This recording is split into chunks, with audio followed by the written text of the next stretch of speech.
So now I'm going to talk about the Israeli ideation of 9/11. Ideation is the same sort of thing that we were speaking about before, this predictive programming. Putting an idea out there in the media so the public gets the idea that this is something in the air, something might happen. In 1978, this is 1 year after the Likud came to power, this Israeli agent named Arnon Milchan made this movie called The Medusa Touch, in which a giant 747 flies into the Pan Am building. And as you can see, the same year he made the film, he's very close to the Israeli defense minister there, Ezer Weizman, same year. And here is preparing the props for the show, for the movie. And then in 2000, he made a similar movie in which a large Boeing is flown into the World Trade Center. Now, he made this film with his business partner, Rupert Murdoch. They have a company together called Regency Films, and they made this is called The Lone Gunman. It was a spin-off, half-an-hour show, a spin-off of the X-Files. And in the film, this is a large Boeing aircraft. It's flying right into the World Trade Center. But at the very last minute, the pilot regains control and narrowly misses hitting the World Trade Center by inches. But this appeared on TV. This was shown on TV in March 2001, basically 6 months before 9/11 happened. And 10 million people watched it. And here's the man that made that movie. Here he is with his two buddies. He's sitting with Shimon Peres there and Bibi Netanyahu. And he's considered to be, Arnon Milchan is considered to be Israel's, or the wealthiest, second wealthiest man in Hollywood, worth $5.2 billion. But he has a long history of being a money launderer as well. So where does the money come from? And I want to point out that he was the lead agent in a secret Israeli organization called LACAM, which was involved in smuggling nuclear components for nuclear weapons from America to Israel. And he was captured. His company was caught red-handed sending 850 nuclear triggers to Israel. The FBI found out about it. They told Israel, give them back. Israel said, we'll give them half back. And they kept 450 for themselves.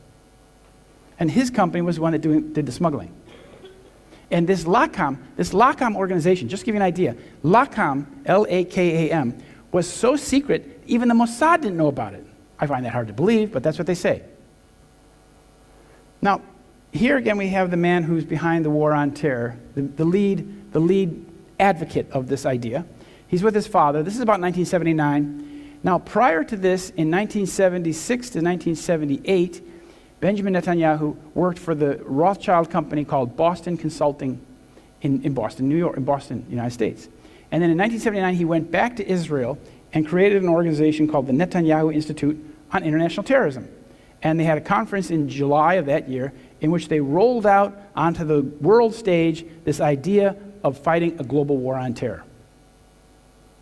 And George Bush spoke at that event on the third final day.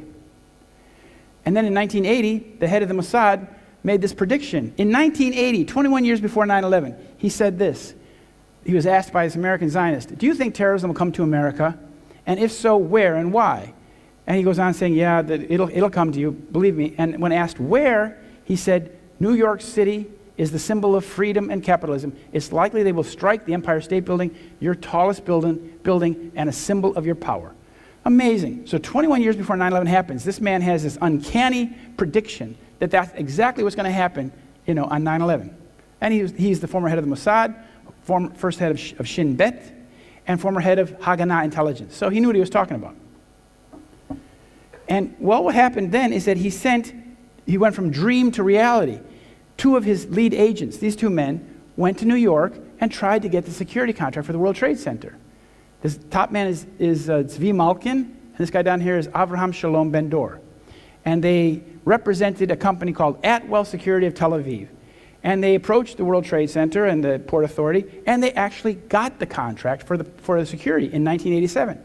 But when it was discovered by the Port Authority that this man down below, the president of the company, was a convicted murderer in Israel, they tore up the contract.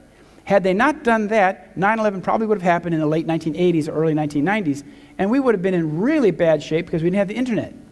The internet has been the thing that has given us the advantage, or at least a fighting chance in understanding what's going on in our world. Well, they were thwarted. The Port Authority tore up the contract, but then they went to work for this guy. They went to work for Jules Kroll. Although the Israelis had been rebuffed, they went to work for Jules Kroll, who had a company in the World Trade Center. He was a business partner with this man, This is Maurice Greenberg of AIG.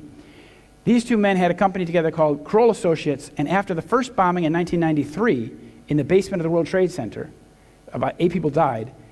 Kroll Associates, his company, got the contract for the security of the World Trade Center. And at that time already, that Israeli guy, Shalom Ben-Dor, was working for him. So using an American Jew as a Trojan horse, they got into the World Trade Center in a position to be in charge of security, where they could make the recommendations. And the Port Authority said that everything that Kroll Associates recommended after 1993, they did. They thought it was wonderful. So they changed all the procedures. And then in 1982, of course, the Israelis invaded South Lebanon, and they went up to the Litani River, and the Americans were sent in under Ronald Reagan to hold the line. This was the first time that American troops went in to kind of like hold an Israeli line. They were sent as peacekeepers, but there was no peace to be kept. It was an occupied country. And then, of course, there was this bombing in the Beirut barracks in 1983. There's a whole story of that, too. The Israelis, Mossad, they knew exactly the color of the truck, the make of the truck, where the bomb was being made, the license plate number of the truck, but they didn't tell the Americans anything except a truck bomb may be coming your way soon. And the head of the Israeli Mossad at the time, Aharoni, he said, he told in the book Beyond Way of Deception by Ostrovsky, he said, America's a big country. They can take care of themselves. Just give them the skimpiest evidence, skimpiest information. And so 241 Americans paid with their lives.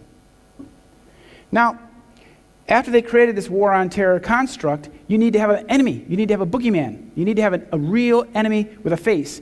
So that opportunity came with the Soviet invasion of Afghanistan in 1979. The United States began arming the Mujahideen, the fighters. And it went this way. There was a congressman named Charlie Wilson who was very pro-Israel. He got elected to Congress in 1973. When he went to Congress, he became befriended by the head of Israeli intelligence in Mossad in Washington, station chief. And they worked together, and they came up with this idea of arming the Mujahideen with American weapons or with weapons so they could fight the Red Army. That's all good. So they set up this operation. But in this operation, they had the usual suspects. The United States, CIA, and Saudi Arabia were providing the money. Pakistan provided the land, the ground, where the Afghans were. And Israel provided the weapons and the training. Israeli military intelligence. Now, the strange thing is that the Americans were supporting the most notoriously anti-Western group out there. This group by Gulbuddin Hekmatyar. This was the leader. Now, this guy couldn't fight a battle to save his life. He never won a battle against the Soviet Union the whole time he was in Afghanistan, when he was fighting. He stirred up the problems with all the other Mujahideen groups, and he was anti-Western. Why would the United States CIA and the Israelis, why would they be funding a group that was incompetent, stirring up the problems, and anti-Western? It makes no sense unless you can understand that what they were really doing is they were creating the enemy for the next war. They were creating that enemy. And that's what they did. And the situation was very interesting, that this is the Mossad station chief in Washington. His name is Zvi Rafia. And if you read Charlie Wilson's War, the book, you'll see that he used Charlie Wilson's office as if it were his own office, his congressional office. And the quote is from the book. Bottom left corner says, Rafia always acted as if he owned Wilson's office. One of the staffers kept a list of people he needed to lobby. He would use the phones, give projects to the staff, and call on Charlie to intervene whenever he needed him. So who's the alpha dog here? Who's the lead dog? It looks like Mr. Rafia. And what they did is they got these Arabs to come and join the war, and these Arabs are called Afghan Arabs. The most famous of them is, of course, this man here, Osama bin Laden, a long CIA operative. And these characters went from Arabic countries to join the Mujahideen fighters in Pakistan. And these guys were trained by Israeli military intelligence. And at the time, he came in 1983-84. In 1984, he became closely tied to Gulbuddin Hekmatyar. This is the group that was being trained and funded and armed by Israeli military intelligence. And the person who ran military intelligence at that time in Israel, good old Ehud Barak. Here he is saying goodbye to Ariel Sharon after he'd been decommissioned for his role in the Sabra and Shatila massacre. And here's the Israeli agent, the Egyptian, who's a Hebrew-speaking double agent, who trained Osama bin Laden. His name's Ali Mohammed, And he was Osama bin Laden's first trainer. And he trained all the guys that became Al-Qaeda. Al-Zawahiri, bin Laden. And he also, he went to Nairobi by himself and set up a cell in Nairobi. And that cell is the cell that blew up the American embassies in Nairobi and in Tanzania.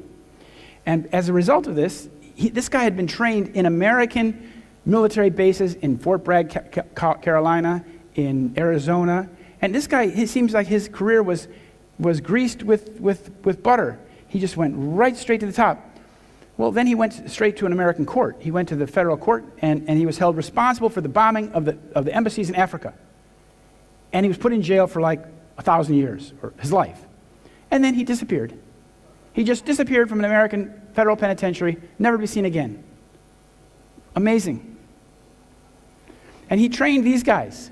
And when the group that he trained, that the Israelis trained, this cadre, this cell, the major cell, this group became Al-Qaeda and Taliban in 1994. So that's where the whole ISIS thing, that's where the whole Islamic State, that's where the whole Al-Qaeda comes from. It comes from the group that the Americans and the Saudis and the Israelis created, cultivated, and infiltrated in 1982, 83, 84, and 85. Now, in America, there was also this kind of ideation, putting out the idea that catastrophic terrorism is going to come to us and it's going to come soon. This is from the Foreign Affairs magazine, December 1998. And this was a three-man group that had a catastrophic terrorism study group. And they printed their report, was in this magazine in December 1998. And you can see that in the first subtitle, they were imagining the transforming event. And they talk about how this catastrophic terrorism is going to come to America and it's going to change everything. And when it does, this is what you should do. And that's what we got. They said catastrophic terrorism has moved from far-fetched horror to a contingency that could happen next month. And it took 2 years, but it came. And here are the men that wrote the report. The first one is Philip Zelikow. He became the person who wrote the 9/11 Commission report. Then the two other people were Ashton Carter and John Deutsch. Ashton Carter is this man here. He's now Secretary of Defense. And this guy, he was the Belgian-born guy who became head of the CIA. Now, this is when they wrote that report, they worked for this company called Global Technology Partners, which is an exclusive affiliate of Rothschild North America. It's designed to get acquisitions on the gravy train, to get some of that money that's spent. Because you have to understand, in the United States of America, we spend more money on war than anything else. From our tax dollar, 55 cents of every tax dollar goes for war. The rest is what we survive on. So it's pretty slim pickings. So that means that the American Defense Secretary that we now have has spent his entire life working for the Rothschild family. So he's basically a paid employee of the Rothschilds. And here's another group that was planning for something terrible to happen. This is the Project for a New American Century. The people that run it were the Kagan family down here, Lithuanian-born man, his two sons, and his wife. This is Robert Kagan's wife. Her name is Victoria Nuland. She's the person who brought us the war in Ukraine single-handedly. But this group, the Project for a New American Century, came out with an article in a paper in September 2000, 1 year before 9/11, in which they talked about how the United States military would have to become engaged in the Middle East and around the world on a very proactive, preemptive basis. And they said the process of transformation, even if it brings revolutionary change, is likely to be a long one, absent some catastrophic and catalyzing event like a new Pearl Harbor. Well, that's what we got. 9/11 was the Pearl Harbor. And 9/11, as you can see, was the event that then made real all these plans, all these projects, all these predictions became real with this attack.